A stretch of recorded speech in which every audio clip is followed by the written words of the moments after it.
Good morning. It is so good to be able to join you live from the sanctuary. I wish that you could be here with me. I wish that it was safe enough for you to be here. But although we cannot yet be together in this building in person, we have all gathered to worship together in a great sanctuary of the Spirit. Our sanctuary is made not of glass windows and wooden floors, but of woven hearts. And so come, my friends, come into this sacred space that dwells among us, no matter how far apart each of us may be. Come into this community of comfort, challenge, and celebration. Come, and with hearts and minds open, let's worship together.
Good morning.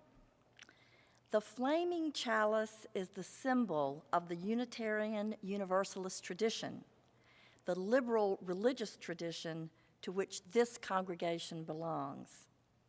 If you have a chalice at home, I invite you to light it with me at this time.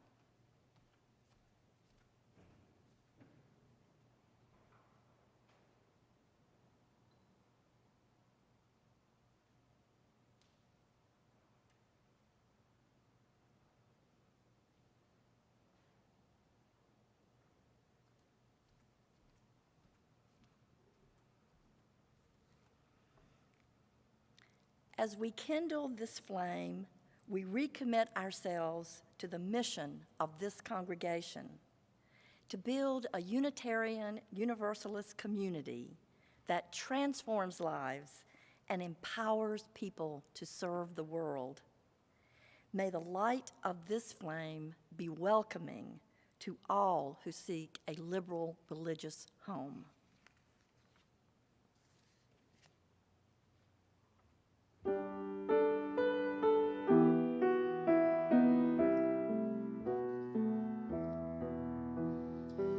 Mother Spirit, Father Spirit, where are you? In the sky song, in the forest sounds your cry. What to give you, what to call you, what am I? Many drops are in the ocean deep and wide. Sunlight bounces off the ripples to the sky. What to give you, what to call you, who am I? I am empty, time flies from me, what is time? Dreams eternal, fears infernal on my mind. What to give you, what to call you, oh my God. Mother Spirit, Father Spirit, take our hearts. Take our breath and let our voices sing our parts. Take our hands and let us work to shape our heart.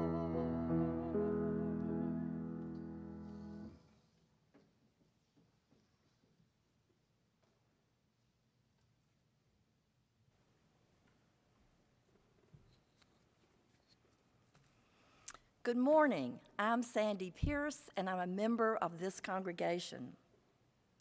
Whether you are joining us from your smartphone, your laptop, or your TV, whether you're here in Raleigh or joining us from elsewhere in North Carolina or elsewhere in the world, we're glad that you're here with us this morning.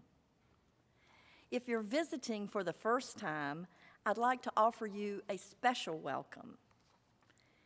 Here at the Unitarian Universalist Fellowship of Raleigh, we are intentionally inclusive, liberally religious, and actively serving the common good of our shared world. This means that whoever you are and wherever you are on your own religious journey, you are welcome here. That also means that as Unitarian Universalists, we seek wisdom and inspiration from many sources, but affirm our own individual experience and conscience is the best authority for our beliefs. That also means we are committed to making our world more compassionate and just, and hope that you might join one of our many efforts to do so. If you are new to us, I invite you to fill out our visitor form at www.uufr.org/visitorform. If you do this, you'll start receiving our weekly electronic newsletter. Please feel free to join us for our social hour immediately after this service. There are instructions on how to do this on our website. Although we can't greet each other in person this morning, at this time, I'd like to invite you to greet one another using the chat function on your screen.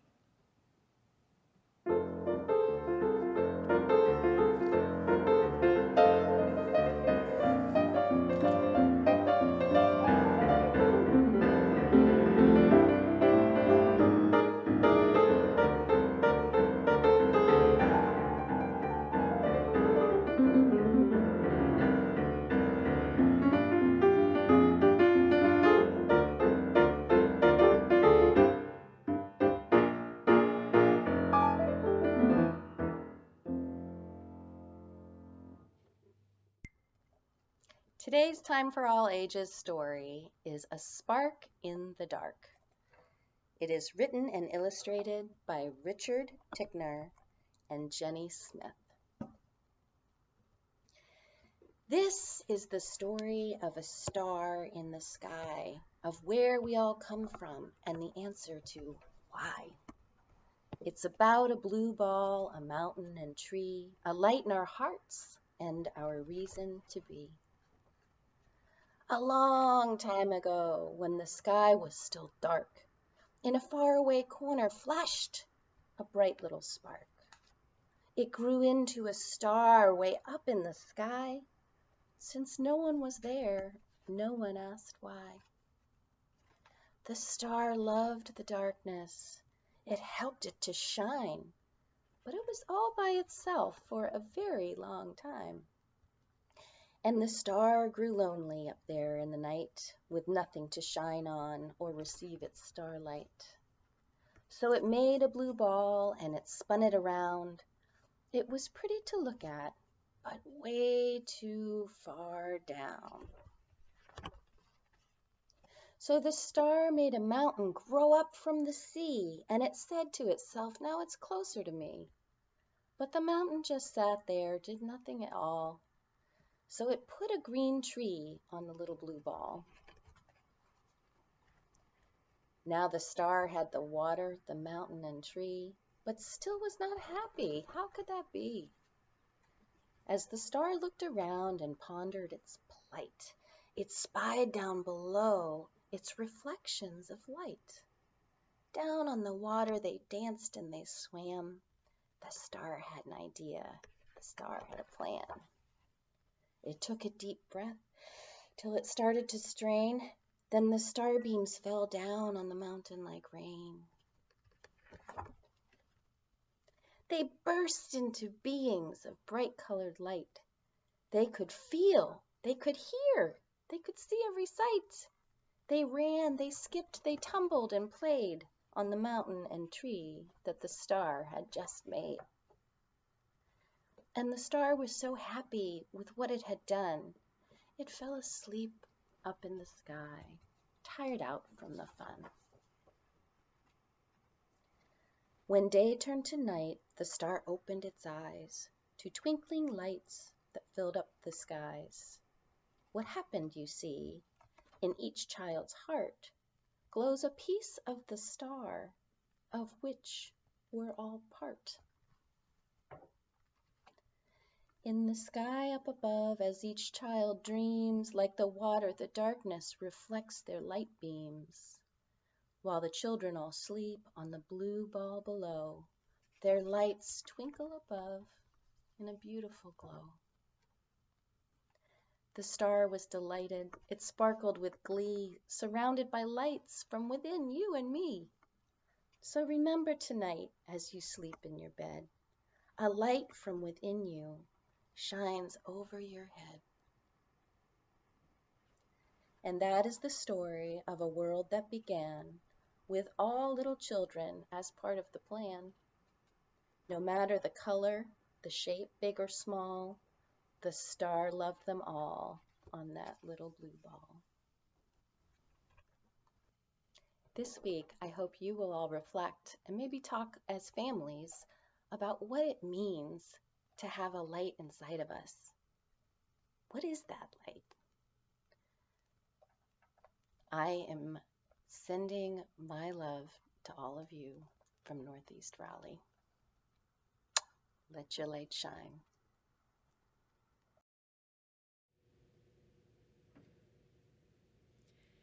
This is the time in our service when we acknowledge some of the joys and the sorrows of our community. If you would like to share an individual joy or sorrow, I'd invite you to go ahead and do so now using the chat function on your screen. I would also like to share some joys and sorrows that I received by email. Our thoughts are with Lee Tate this morning. Lee shares that his sister, Erlene, is in hospice care in Wilmington, Delaware, with vascular dementia. We hold Lee, his sister, and all their family in our hearts. And as we reflect on all of our shared joys and sorrows, as well as the joys, the sorrows, the fears, and hopes of our own lives, let's be together now for a time of stillness and silence, opening ourselves to the Spirit within us, between us, and amidst us, called by many names, but known to every human heart, that leads us toward a fuller experience of life. After the silence, we will sing hymn number 123, Spirit of Life. But now let's be together in stillness and in silence.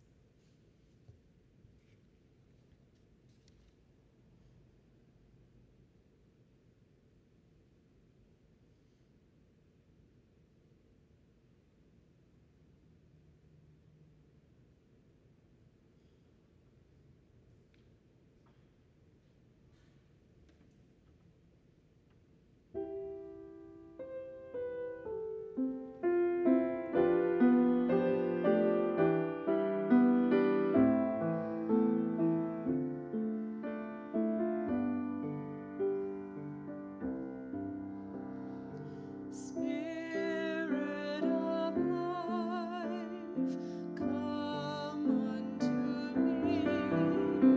Sing in my heart all the stirrings of compassion. Blow in the wind, rise in the sea, move in the hand, giving life the shape of justice. Roots hold me close, wings set me free. Spirit of life, come to me, come to me.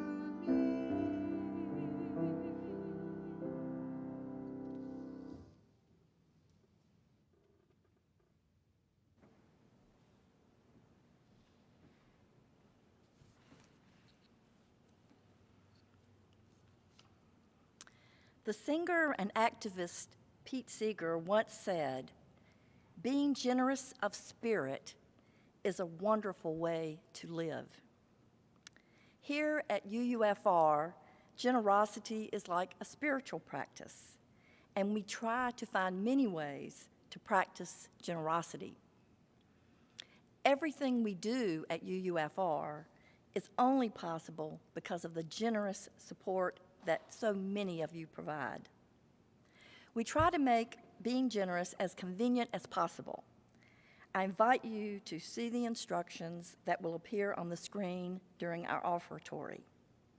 It is now time for our offering. Please be generous.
Our reading this morning is by a Bengali writer, musician, composer, painter, and poet, Rabindranath Tagore. The same stream of life that runs through my veins night and day runs through the world and dances in rhythmic measures. It is the same life that shoots in joy through the dust of the earth in numberless blades of grass and breaks into tumultuous waves of leaves and flowers. It is the same life that rocked in the ocean cradle of birth and death, in ebb and in flow. I feel my limbs are made glorious by the touch of this world of life, and my pride is from the life throb of ages dancing in my blood this moment.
I don't know how old I was when I asked my mom and dad the question. The question I refer to is, of course, that ancient and yet forever new with every child who asks it question. Where do babies come from? In fact, I don't recall ever even asking the question, although I'm sure that I must have at some point. I was a curious kid, after all, and always pondering something or another. Nor do I have any memory of receiving my very first answer to the question. Although, again, I am sure that my parents must have explained all the things. They have always been good about that.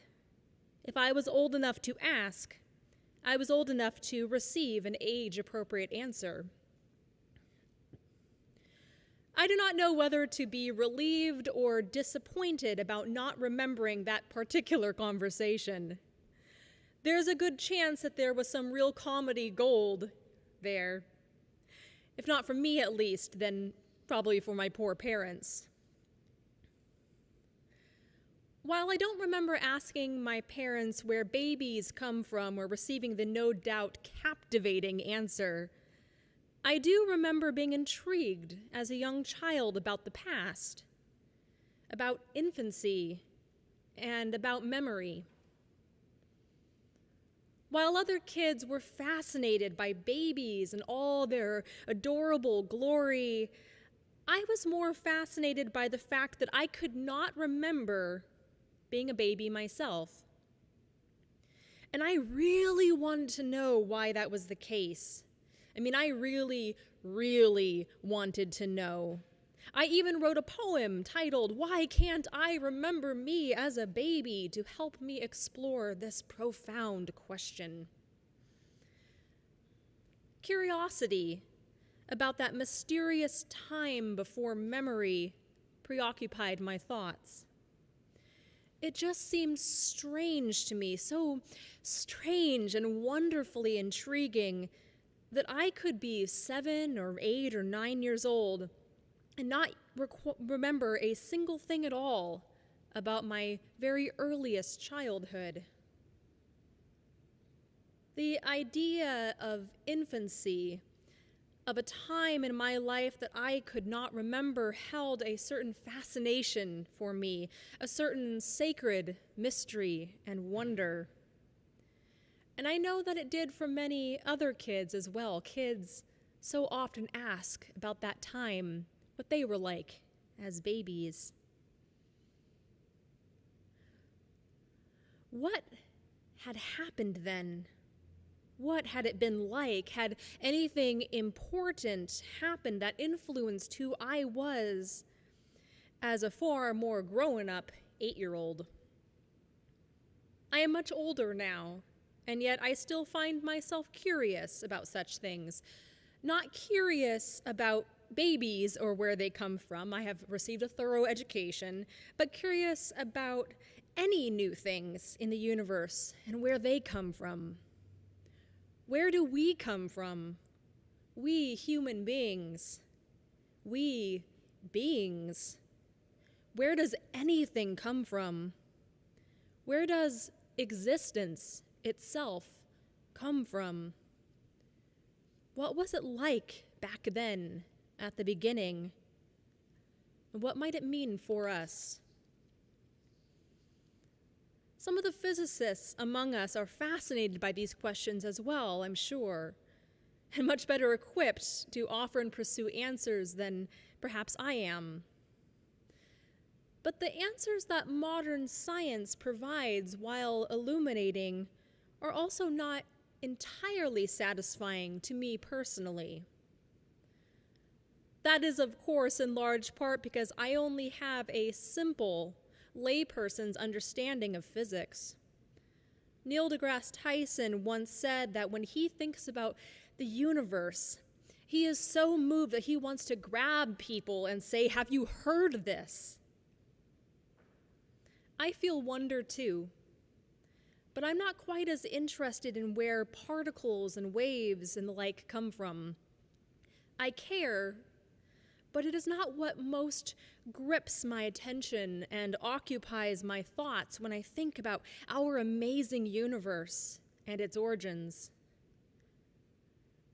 I am interested instead in where, say, love comes from, where community comes from, where hope and willpower and the human spirit come from.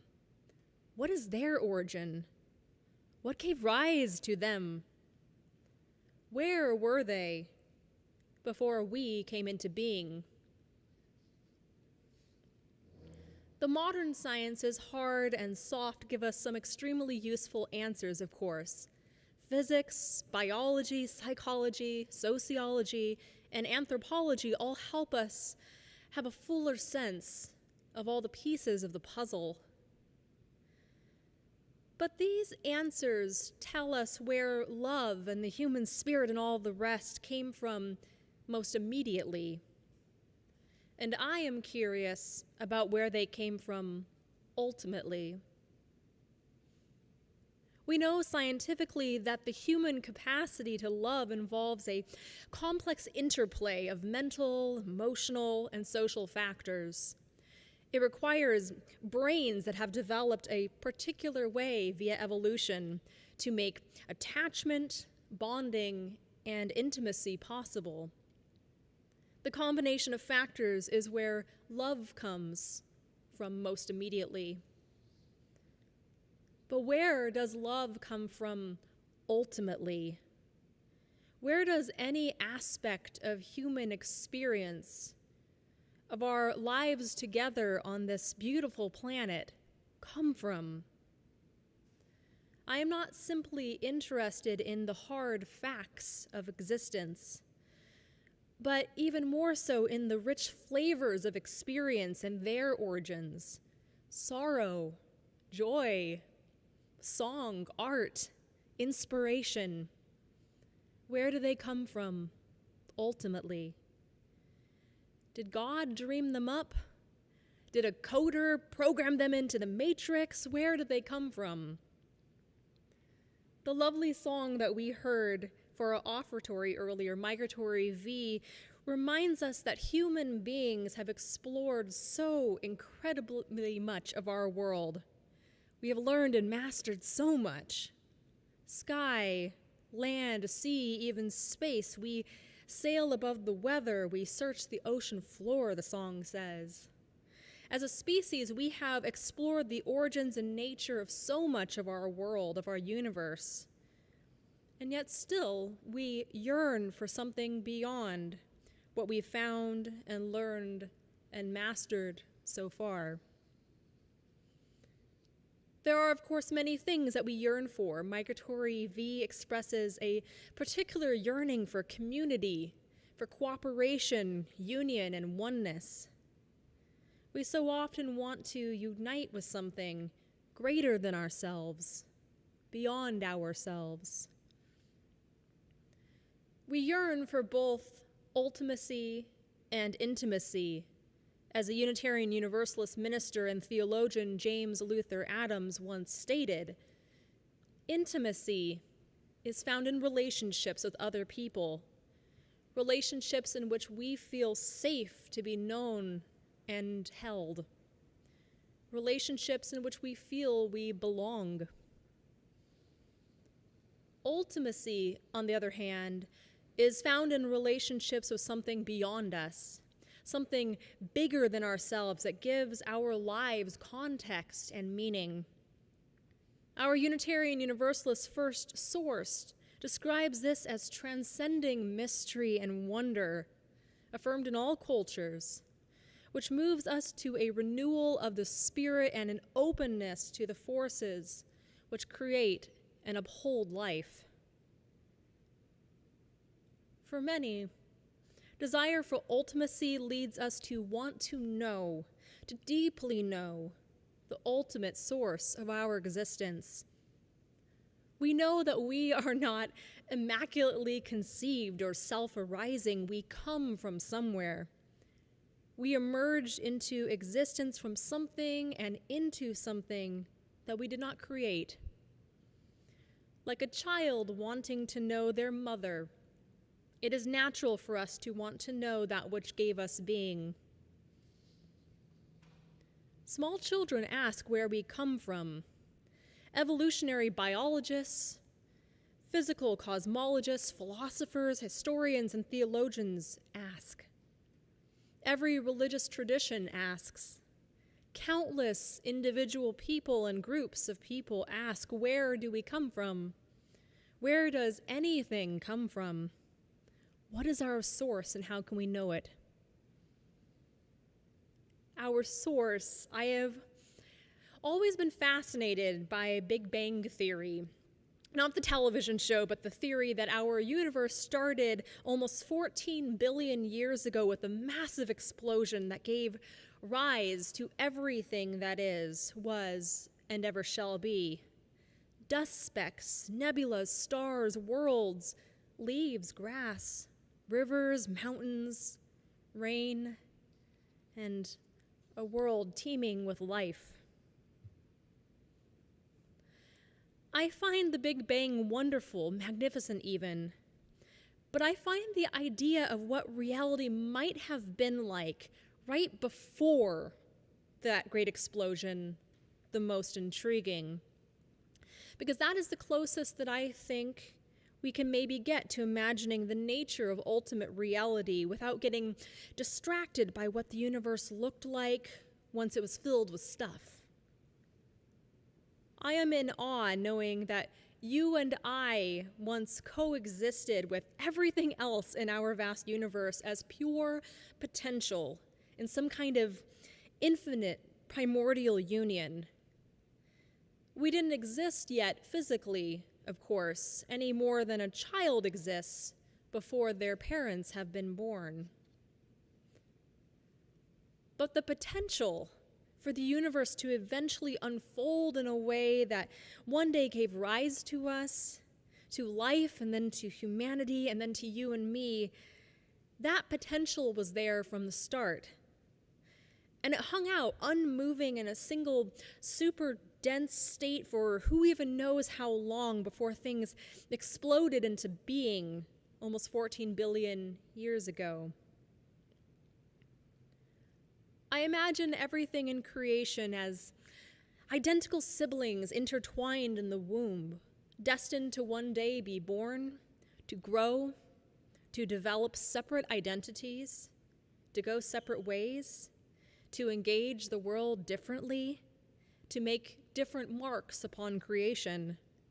Electron and galaxy, bacteria and planet, clover and forest, humans and humanity, all one. Everything needed to give rise to it all, to us, eventually emerged from that single super dense state. But before then, before that first cosmic explosion sent us breaking forth into existence, we were one, united. And each of us, all of us, everything was nothing but pure potential contained in that hot, dense state, waiting for the right moment, for the right conditions to arise so we could be born. Scientists say that because there was nothing happening or changing back then, no phenomena, time and space didn't really mean anything. They call it a singularity. I like to think of it as the ground of being, the ground of our being, the ground of all being, of existence itself. I borrow the term from the philosopher and theologian Paul Tillich. The idea of that singularity, that early state of oneness before all things sprang into existence, as the ground of all being, brings a few things to mind. It helps me imagine ultimate reality, this very abstract concept. It helps me imagine the reality underlying all particular things as ground beneath our feet, as a kind of soil, fertile with minerals, dense with water, rich with seeds. This ground of being is the dark soil in which all possible things were held like unborn children in a womb. And the ground of being is the dark soil from which all things in existence emerged and evolved, from which all things broke forth from unrealized pure potential into being, reorganizing and shifting form countless times. Do you know how amazing that is? Just think of it, that singularity, that ground of being didn't just hold within itself the potential for you and me and puppies and planets to eventually come into existence. It also held love and hope and justice and community. Not love and these other things in their actualized forms, but in their potential forms, before they ever came into being, before beings capable of love came into being, or their ancestors, before even atoms and molecules and life came into being, love was there as a possibility, maybe even as a promise, held in the cradle of creation. What is even more amazing to me about that is that it means that love exists now because of how the universe is, because of the laws that govern the universe. The potential for love is woven into the very fabric of reality. It may not have been inevitable that love would eventually emerge, although I like to think that maybe it was. But it was a possibility that love existed before anything capable of giving or receiving love existed, at least in a potential form. Before anything existed at all, except for that one early, super dense state.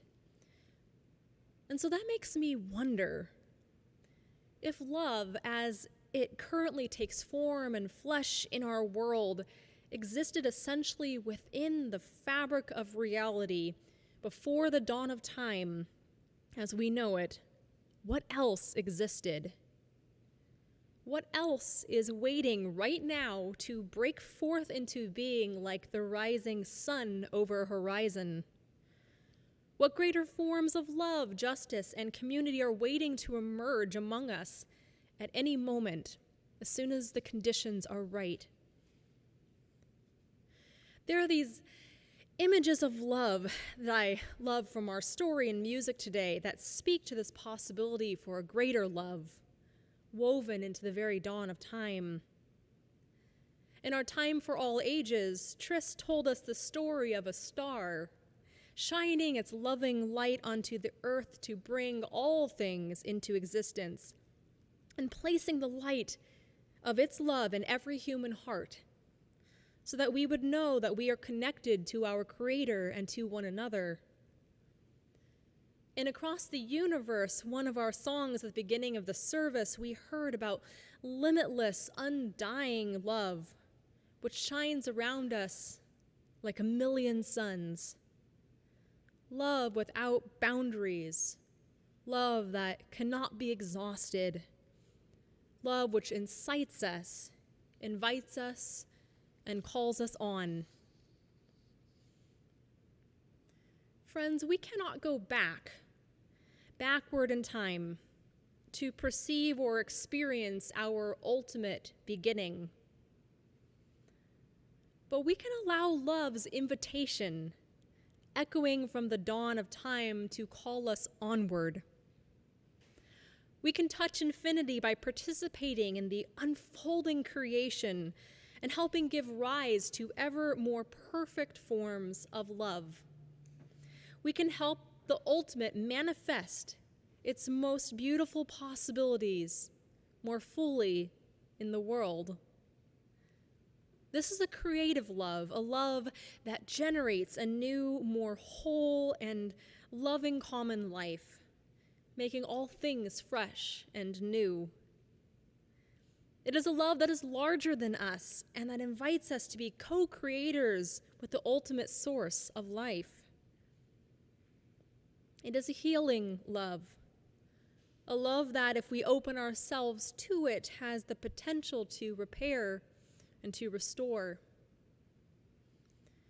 It is a love that has been present with us, possible for us, from the dawn of time, just waiting to be born. And now, like the sun, it has the potential to dawn in our lives like a new morning. Let us welcome it and make our lives love's instruments. Amen. Blessed be. May it be so. And now please join in our closing hymn, number 38. If you have a hymnal at home, Morning Has Broken. Morning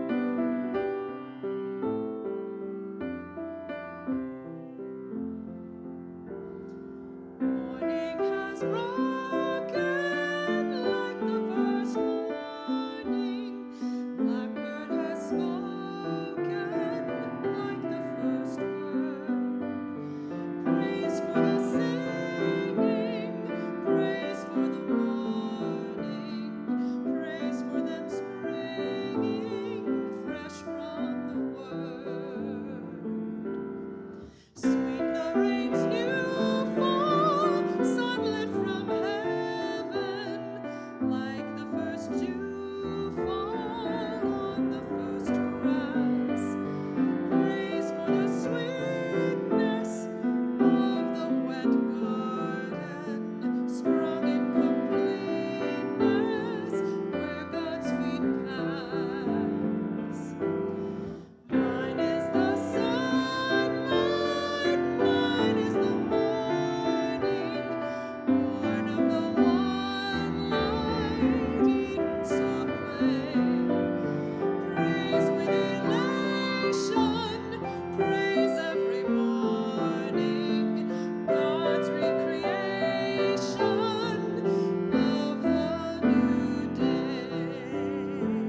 I hope that you will join us for social hour in one of our Zoom rooms after the service.